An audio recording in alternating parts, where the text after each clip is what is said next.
Hey guys, welcome back to my channel. I am so excited to have yet another conversation with you, and I hope that I find you well. I hope that you're keeping safe with everything that is going on in the world right now. For those of you who are watching me for the first time, my name is Petronella Munyaradzi Munenja. I recently wrote my book, From Gwoka to Oxford, The Girl Who Dared to Dream. It tells the life of my story, growing up with odds stacked in my way, and by the grace of God, beating those odds and getting into a place of my dreams and getting into a place that I never thought would be possible. And it's then my life mission and my life purpose to encourage people to give themselves an opportunity to become all that God has destined them to be. In this world, no one is going to automatically open doors for you. You have to fight for your place. And I think that is what I want to do. Tell you how to live a life in accordance with the will of God, a life that opens you up to your full potential and to become exactly who God has created you to be. So this is what this channel is about. In the last video that I did, I talked about mentorship. I talked about a lot of things, but I think a quick summary of it would be a person who you decide to be your mentor is very important, because this is a person who is speaking directly into your mind. This is a person who is shaping directly how you perceive things, and therefore it's okay for some people to just be your friends, to just be your co-workers, to just be your colleagues. Not everyone reserves that right. And I also talked about how important it is to choose someone to choose someone to be a mentor whose purpose and goals are aligned to yours, because of the huge margin of error, in mismatching mentorship relationships. And the point that I stressed the most was, in as much as you find a mentor, in as much as you build for yourself a relationship with your mentor, protect your uniqueness, protect your purpose, protect your voice, defend who God has created you to be, because He has given each and every single one of us a unique path. So in as much as you were mentored, defend your purpose and who you are. And I got a lot of questions. In my inbox, and I think the most common question was, you talk so much about defending my purpose, about defending my voice, about defending my vision. How do I know what my purpose is? And initially I thought that question was, okay, interesting to say the least. And then I actually went back to the videos, to the posts that I've made, and also look at the posts that other people have made. And I realized that the common trend is to tell people, find your purpose, live a life of purpose. What is your purpose? And we don't really break it down. What do we mean by purpose, and exactly how do you discover that purpose? And hopefully I'm able to achieve this in this video, to tell you what purpose is, and to tell you 3 ways of discovering your purpose. Not because they're exhaustive, but they're a starting point. And if you pursue these 3 ways, these 3 steps, if you follow them, they will eventually lead you into a world of opportunities. So the starting point is, what is purpose? And I think the easiest definition is, your purpose is finding precisely the reason why God put you on this earth. No one is a mistake. No one just came on earth to add to the numbers. God has a plan for each and every single one of us. He created you to be on earth to meet a particular need, to solve a particular problem. He gave you the tools and everything that you need to achieve, to succeed, and to achieve those goals within you. He crafted your life clearly in line with what He has planned for you. So your purpose is a place without competition. Your purpose is a place of peace, of fulfillment, because when you find your purpose, when you discover who God has meant for you to be, you don't compete with the next person, because you are fighting for a goal. And to those who know me and to those who follow this channel, you know that I'm a Christian, and I always make reference to the Bible. And if you read the Bible in the book of Luke chapter 4 verse 17, Jesus was in the temple going through scrolls, and verse 17 says He found the place where it was written, where it was written, for God has anointed me. And it just started talking about precisely who you were supposed to be on earth, a prophecy that had been given to Isaiah. And in that place, in that particular passage, he found what his purpose was, why he had become God incarnate on earth. So a place of purpose, your purpose is your reason for being. Your purpose is that which you've been created by God to do. And that sounds like a huge undertaking. That sounds like a lot. How do I know what God created me to be? How do I wiggle down my life to one single reason? How do I know what my purpose is? And I think that there are 3 ways of doing that. And I'm going to talk about those ways now. And one thing that is important for you to remember when it comes to purpose is your purpose is what gives you originality. When you are doing and living your life in line with purpose, you are original, you're doing you. You're not trying to conform, you're not trying to copy. You are living a life and conforming to that which God has created you to be. Okay, before I confuse you a little more and before I make it very difficult for you, the first starting point is, what is your potential?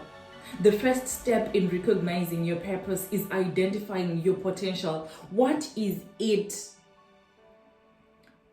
What is it that you do effortlessly? The word potential comes from the word potent, which means inherent. What are your inherent gifts? Does writing come naturally to you? Does singing come naturally to you? Does speaking come naturally to you? Does leadership come naturally to you? Does designing things come naturally to you? What comes naturally to you? What do you do effortlessly? What can you do with ease? What can you do with grace? What can you do when others are complaining? What that you do effortlessly? And for me, I think writing comes effortlessly to me. Speaking comes effortlessly to me. And in as much as I haven't really figured it out and consolidated it yet, I know that I know that the plan for my life and my purpose is anchored upon these things, because I do them with ease, I do them with grace. So the first starting point is identifying your potential. What do you do with ease? What comes naturally to you? Does singing come naturally to you?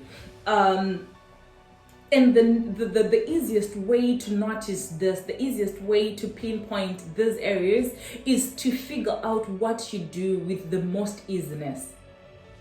Don't force it. It's one of my best friends is a numbers person. So if we're trying to have a conversation, and for me, if I just think of ideas, I can just start writing down, and in a few minutes I have pages and pages written down. And he tries doing the same thing, he will just make a mess out of it. But if we have a solution that needs numbers, he solves it in a heartbeat. If you give me numbers, I'll struggle. So that is already an indicator that if I find myself in a position where I have to deal with a lot of numbers, with a lot of things, I will confuse myself, and I might consider myself dumb, because I'm competing to a person who is called in that particular area, to a person who is gifted in that particular area. So the area of your purpose is that which you do well without ease. When others and others are complaining, it comes naturally to you. And the second identifier of purpose is passion. What are you most passionate about? And I think the easiest way to measure passion is, what would you do if you weren't paid? If no one is paying you to do it, I would still write. What would you do if I didn't pay you? There is that one thing that you would do without getting paid. I have friends who are singers, and they would gladly stand in the middle of a street and sing. They would gladly stand in an auditorium and sing. They would gladly do it. What can you do without getting paid? What are you most passionate about? I love Miles Monroe, and one thing that he says is, your purpose is something that you have to be willing to die for.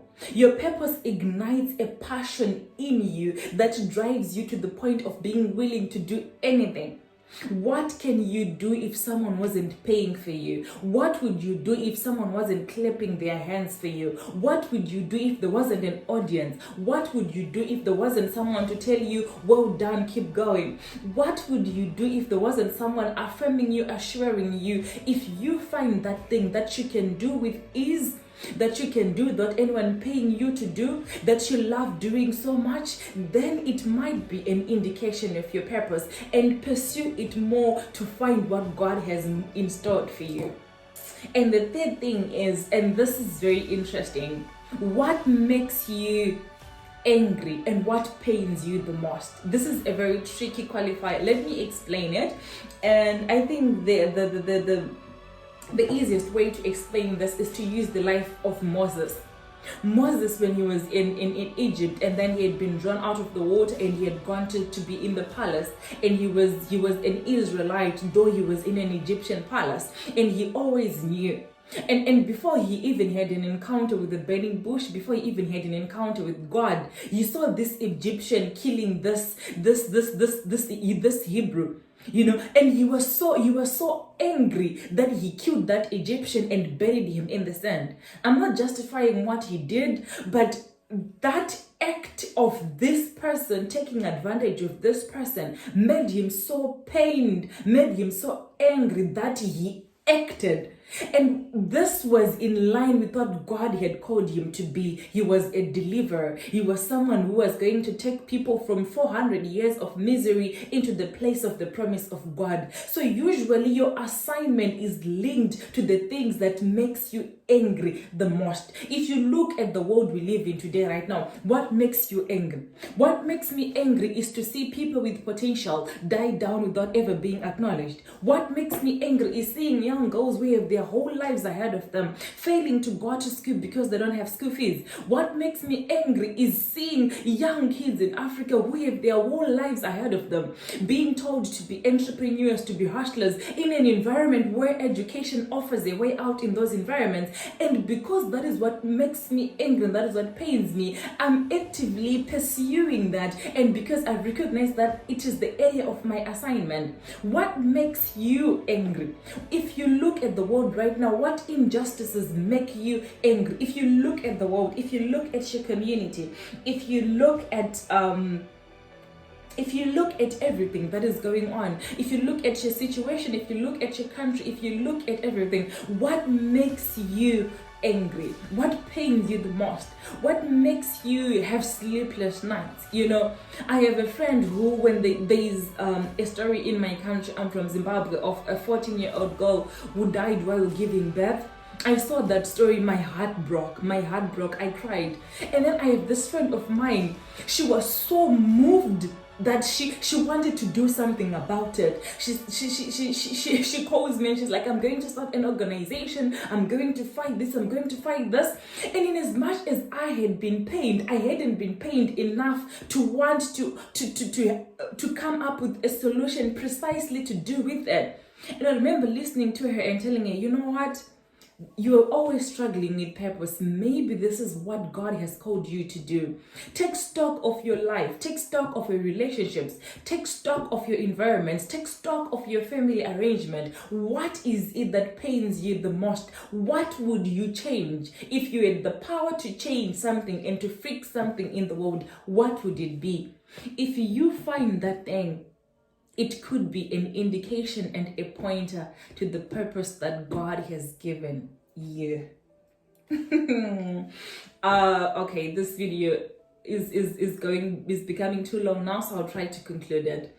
It is important for you to find your purpose, because your purpose changes your whole outlook towards life. Your purpose defines you. It defines how you dress, it defines how you eat, it defines how you sleep, it defines how you spend your time, it defines the habits you create, it defines your relationships you grow, you groom, or the relationships you discard. It defines each and every single aspect of your life. So you need to find your purpose, and if you find your purpose, life will be worth living. So if you are struggling with this, if you are going through a phase in your life where you need to make that decision, remember, what is your potential? What do you do with most ease? What comes naturally to you?